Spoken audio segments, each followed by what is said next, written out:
Hello dear student, welcome to the academy. आज के sessions में हम लोग 100 घंटे का जो लेसन प्लान बनाया गया है उसके बारे में हम लोग डिस्कशन करेंगे।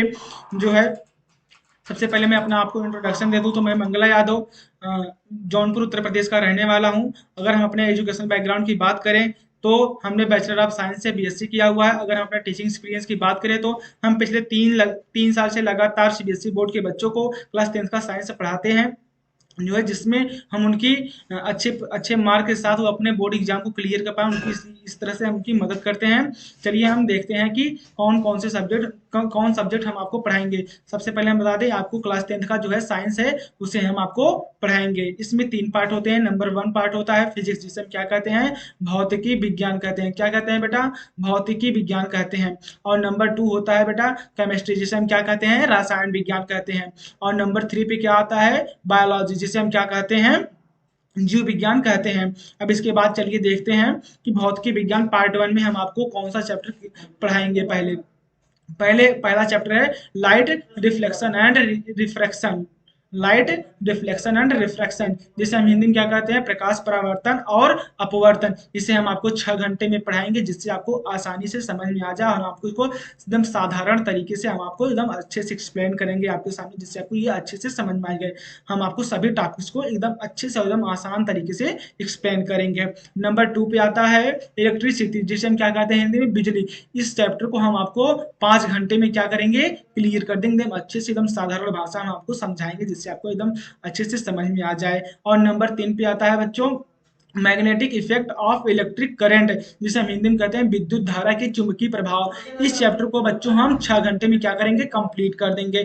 आपको इसे भी अच्छे से एकदम साधारण भाषा में हम समझाएंगे, ठीक। और इसके बाद आता है नंबर 4 पे सोर्स ऑफ एनर्जी, जिसे हम हिंदी में क्या कहते हैं, ऊर्जा के स्रोत। इस चैप्टर को बच्चों हम 6 घंटे में कंप्लीट करेंगे, जिससे आपको आसानी से एकदम स्पष्ट रूप से समझ में आ जाए, जिससे आप अपने बोर्ड एग्जाम में अच्छे से जो है अपने मार्क को अचीव कर सके। और नंबर 2 पे आता है बच्चों केमिस्ट्री, जिसे हम हिंदी में क्या कहते हैं, रसायन विज्ञान। इसका पहला चैप्टर बच्चों होता है केमिकल रिएक्शन एंड इक्वेशन, जिसे हम हिंदी में कहते हैं रासायनिक प्रतिक्रिया और समीकरण। बच्चों यह चैप्टर बहुत ही इंपॉर्टेंट चैप्टर है, जिससे इसमें जो है कि बोर्ड एग्जाम में बहुत सारे क्वेश्चन जो है पूछे जाते हैं। सीबीएसई बोर्ड के एग्जाम में इससे बहुत सारे क्वेश्चन पूछे जाते हैं, जिससे हम 6 घंटे में अच्छे से एकदम एग्जाम्पल के थ्रू इसको हम क्या करेंगे, क्लियर करेंगे अच्छे से, आपको हम सेटिस्फाइड करेंगे, जिससे आपको अच्छे से हो जाए। और आपको हम आपके इस सेशन में जो है आपके एग्जाम के थ्रू मोस्ट इंपॉर्टेंट क्वेश्चन जो होंगे उसको हम आपको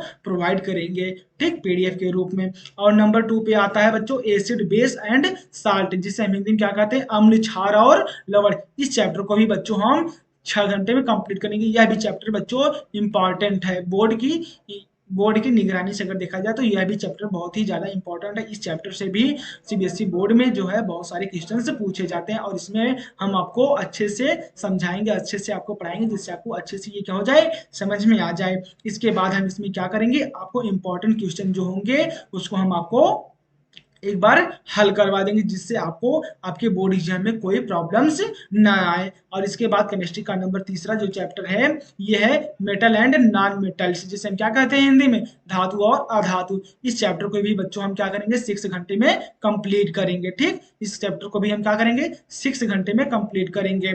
यह भी बहुत ही इंपॉर्टेंट होता है। ये जो धातु और अधातु होते हैं ये भी बहुत अच्छे से हम आपको समझाएंगे, ताकि आपको अच्छे तरीके से क्या हो जाए, समझ में आ जाए मेटल एंड नॉन मेटल। और नंबर 4 भी चैप्टर आपका आता है carbon and its compound, carbon और उसके यौगिक। बच्चों यह बहुत ही इंपॉर्टेंट टॉपिक होता है, जो कि बोर्ड की एग्जाम में हर साल लगभग पूछा जाता है। तो हम आपको इस चैप्टर को अच्छे से और सरल भाषा में एकदम आसान तरीके से आपके सामने हम आपको पढ़ाएंगे, ठीक, जिससे कि आपको अच्छे से समझ में आ जाए, आपके बोर्ड के एग्जाम में आए हुए क्वेश्चन आपको, आप इसे आए हुए क्वेश्चन को क्या कर सकें, हल कर सकें, ठीक। अब इसके बाद नंबर 5 पे आता है पीरियोडिक क्लासिफिकेशन ऑफ एलिमेंट्स, तत्वों का आवधिक वर्गीकरण। क्या होता है बेटा, तत्वों का आवधिक वर्गीकरण।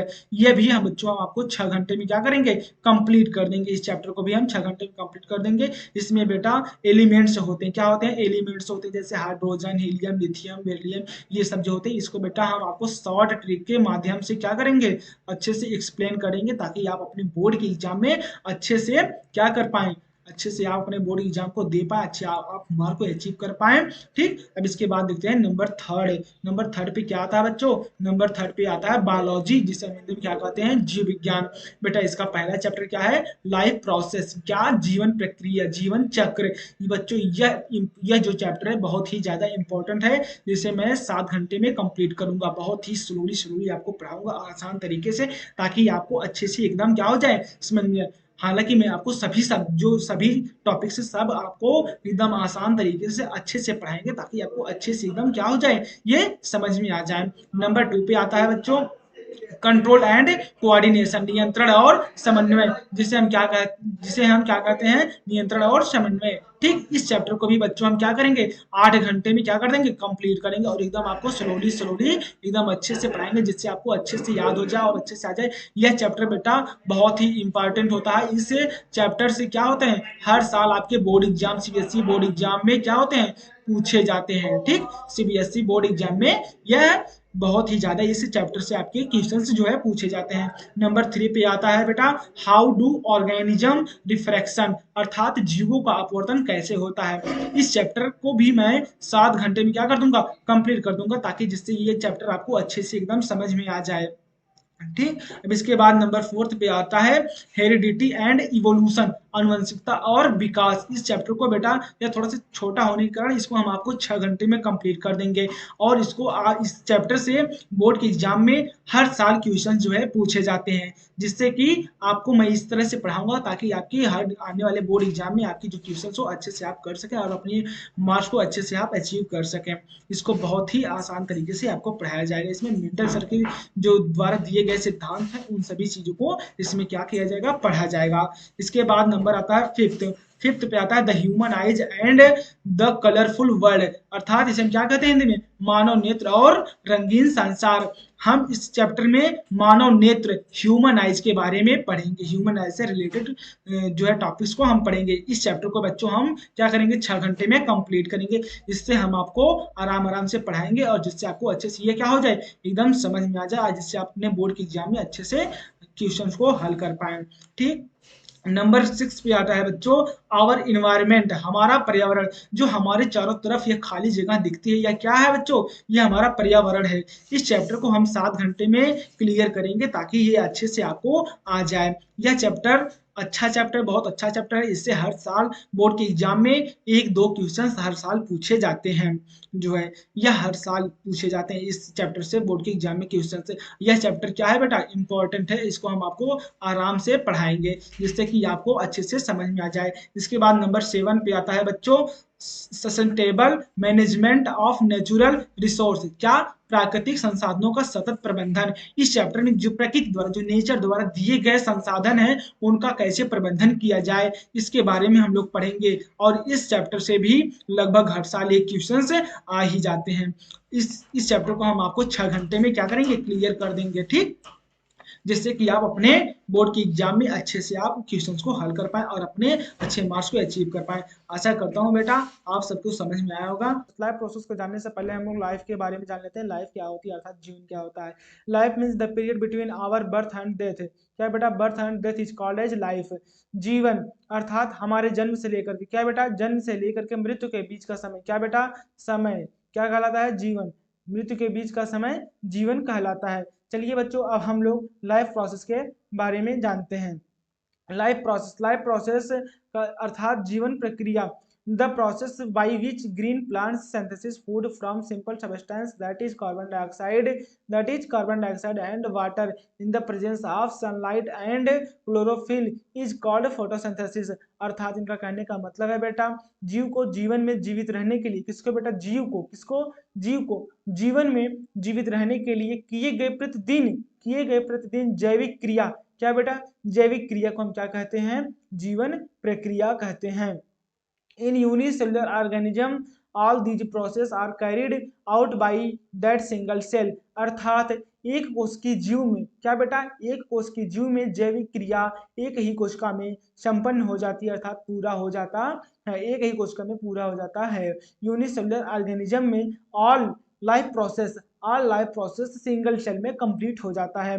चलिए बच्चों, हम देखते हैं प्रतिदिन किए जाने वाली जैविक प्रक्रिया क्या है। नंबर 1 पे आता है बच्चों न्यूट्रिशन। न्यूट्रिशन का मतलब होता है बच्चों पोषण। पोषण में क्या होता है, भोज्य पदार्थों को ग्रहण किया जाता है। क्या किया जाता है बच्चों, भोज्य पदार्थों को ग्रहण किया जाता है। भोज्य पदार्थों को ग्रहण किया जाता है। क्या किया जाता है बच्चों, ग्रहण किया जाता है। नंबर 2 आता है रेस्पायरेशन। रेस्पायरेशन का मतलब होता है बच्चों श्वसन। श्वसन में पौधे क्या करते हैं, पौधे कार्बन डाइऑक्साइड को ग्रहण करते हैं और ऑक्सीजन को इन्वायरमेंट में रिलीज कर देते हैं। बट जंतु क्या बेटा, एनिमल जंतु क्या करते हैं, ऑक्सीजन को इन्वायरमेंट से ऑब्जर्व करते हैं और CO2 अर्थात कार्बन डाइऑक्साइड को रिलीज कर देते हैं। नंबर 3 पे आता है बच्चों ट्रांसपोर्टेशन। क्या आता है बच्चों, ट्रांसपोर्टेशन। ट्रांसपोर्टेशन का मतलब होता है परिवहन। ब्लड के द्वारा, क्या बेटा, ब्लड अर्थात ब्लड के द्वारा बॉडी में कार्बोहाइड्रेट एंड प्रोटीन, क्या बेटा, प्रोटीन और विटामिन क्या होते हैं, इब्री सेल तक पहुंचाए जाते हैं। प्रत्येक सेल तक जो है ब्लड के through carbohydrate, protein, vitamin and other molecules को क्या किया जाता है, पहुंचाया जाता है। नंबर 4 पे आता है बच्चों एक्सक्रीशन। एक्सक्रीशन का मतलब होता है उत्सर्जन। उत्सर्जन में क्या होता है बच्चों, ग्रहण किए गए भोज्य पदार्थों को ग्रहण किए गए भोज्य पदार्थों को मल मूत्र, क्या बेटा, भोज्य पदार्थों को मल मूत्र किसके रूप में बेटा, मल और मूत्र के रूप में क्या किया जाता है, बाहर निकाल दिया जाता है, शरीर से बाहर निकाल दिया जाता है। और नंबर 5 पे आता है बच्चों रिप्रोडक्शन। रिप्रोडक्शन का मतलब होता है बेटा प्रजनन। जीव को अपनी जनरेशन अर्थात अपने वंश को आगे बढ़ाने के लिए क्या करना पड़ता है, रिप्रोडक्शन करना पड़ता है। क्या करना पड़ता है बेटा, जनन करना पड़ता है, जनन करना पड़ता है। चलिए बच्चों अब हम लोग देखते हैं न्यूट्रिशन। न्यूट्रिशन क्या होता है अर्थात पोषण क्या होता है, इसे हम अच्छे से जान लेते हैं। न्यूट्रिशन इज द बायोकेमिकल, क्या बेटा, biochemical and physiological process by which an organism use food to support its life. क्या बेटा, पोषण एक बायोकेमिकल अर्थात शारीरिक और रासायनिक, क्या बेटा, शारीरिक और रासायनिक प्रक्रिया है। क्या है बेटा, शारीरिक और रासायनिक प्रक्रिया है जिसमें क्या करते हैं जीव, ऑर्गेनिज्म अपने फूड को ऑब्जर्व करते हैं। क्या करते हैं बेटा, ऑब्जर्व करते हैं अर्थात अपने फूड, अपने भोजन को क्या करते हैं जीव ग्रहण करते हैं। उससे उनको क्या मिलता है, it's provide organism with nutrients, क्या मिलता है बच्चों, उनको पोषण मिलता है। Which can be metabolised to create energy and chemical structure, जिससे उनको उस न्यूट्रिएंट से क्या मिलती है, मेटाबोलाइज होने के बाद उस न्यूट्रिएंट से इनको एनर्जी मिलती है जो कि रासायनिक स्ट्रक्चर के रूप में होता है। किसके रूप में होता है, स्ट्रक्चर के रूप में होता है। Failure to obtain sufficient nutrients causes malnutrition, इनका कहने का मतलब है बच्चों जो जीव जंतु जो पर्याप्त मात्रा में पोषण नहीं पाते हैं वो क्या हो जाते हैं, कुपोषित हो जाते हैं। जो पर्याप्त मात्रा में न्यूट्रिशन नहीं पाते हैं वो क्या हो जाते हैं, कुपोषित हो जाते हैं। क्या हो जाते हैं बेटा, कुपोषित हो जाते हैं। क्या हो जाते हैं बेटा, कुपोषित हो जाते हैं। मेल न्यूट्रिएंट्स का मतलब होता है कुपोषित होना। क्या होना बच्चों, कुपोषित होना। चलिए हम देखते हैं आगे टाइप्स ऑफ न्यूट्रिशन। न्यूट्रिशन अर्थात पोषण कितने प्रकार का होता है बच्चों। न्यूट्रिशन 2 टाइप का होते हैं। कितने टाइप के होते हैं बच्चों, 2 टाइप के होते हैं। नंबर 1 आता है बच्चों ऑटोट्रॉपिक। क्या आता है बच्चों, ऑटोट्रॉपिक। ऑटोट्रॉपिक का मतलब होता है स्वपोषी। क्या होता है बेटा, स्वपोषी। स्वपोषी ये जीव ऐसे होते हैं, ये जीव जंतु ऐसे होते हैं जो अपने भोजन को स्वयं बनाते हैं। क्या करते हैं बेटा, स्वयं बनाते हैं।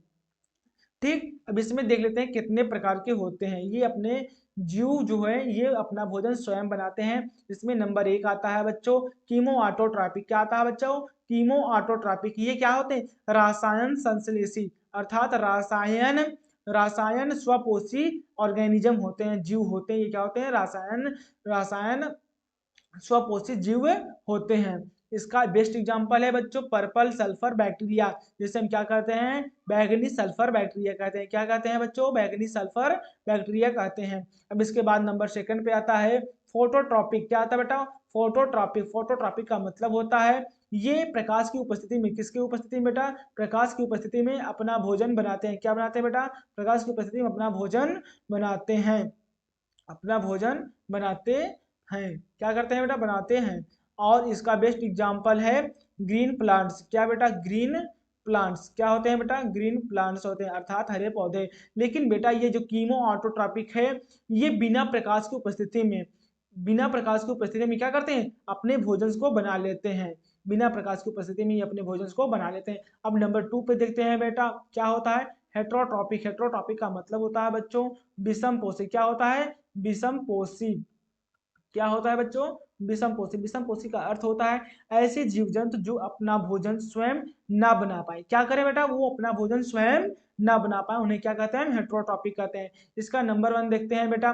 नंबर 1 होता है इसका बेटा सैप्रोफाइटिक। क्या होता है सैप्रोफाइटिक। ये ऐसे जीव जंतु होते हैं जो अपने भोजन को डेड पार्ट अर्थात नॉन लिविंग मटेरियल से क्या करते हैं भोजन को अपने एब्जॉर्ब करते हैं। क्या करते हैं बेटा अपने भोजन को ग्रहण करते हैं। इसका बेस्ट एग्जांपल है बेटा कवक। क्या है बेटा कवक। अब इसके बाद नंबर 2 पे देखते हैं तो बेटा पैरासिटिक होते हैं अर्थात परजीवी। ये ऐसे जीव जंतु होते हैं जो जो क्या करते हैं एक दूसरे जीव के ऊपर आश्रित रहते हैं। ये एक दूसरे के ऊपर चिपके हुए रहते हैं उनसे अपने भोजन को क्या करते हैं ये ग्रहण करते हैं। इसका बेस्ट एग्जांपल है बेटा कसकटा और लीक अर्थात जू। क्या होते हैं बेटा जू होते हैं। और इसका नंबर 3 देख लेते हैं बच्चों। तो इसका नंबर 3 होता है होलोजोइक। होलोजोइक ये ऐसे जीव जंतु होते हैं ना तो किसी के ऊपर रहते हैं और ना ही किसी डेड पार्ट से अपने भोजन को लेते हैं। ये अपने भोजन को स्वयं सर्च आउट करते हैं। ये स्वयं अपने भोजन को सर्च आउट करते हैं अपने भोजन को स्वयं ये खोजते रहते हैं। इसका बेस्ट एग्जांपल है बेटा क्या अमीबा। इसका बेस्ट एग्जांपल है बेटा अमीबा। चलिए इसके आगे हम देखते हैं क्या होता है nutrients in plants. Nutrients in plant अर्थात पौधों में पोषण। The process by which green plants synthesis food from simple substance that is carbon dioxide and water in the presence of sunlight and chlorophyll is called as photosynthesis. Photosynthesis का मतलब होता है बेटा photo का मतलब होता है भोजन। क्या होता है बेटा भोजन। और सिंथेसिस का मतलब होता है बेटा बनाना। क्या होता है बेटा बनाना जिसे हम क्या कहते हैं फोटोसिंथेसिस कहते हैं। क्या कहते हैं बेटा सिंथेसिस कहते हैं। ठीक ये क्या करते हैं क्लोरोफिल की उपस्थिति में क्लोरोफिल के द्वारा क्या करते हैं ये क्लोरोफिल के द्वारा इन्वायरमेंट से क्या करते हैं बेटा क्लोरोफिल के द्वारा इन्वायरमेंट से कार्बन डाइऑक्साइड को लेते हैं और जड़ से जमीन से जड़ के द्वारा पानी को अर्थात वाटर को एब्जॉर्ब करते हैं। उसके बाद सन से क्या लेते हैं सनलाइट को लेकर के पत्तियों में अर्थात लीफ में अपने भोजन का ये निर्माण करते हैं। कहाँ निर्माण करते हैं बच्चों ये पत्तियों में अपने भोजन का निर्माण करते हैं। भोजन का पत्तियों में भोजन का निर्माण करते हैं क्या करते हैं बेटा भोजन का निर्माण करते हैं।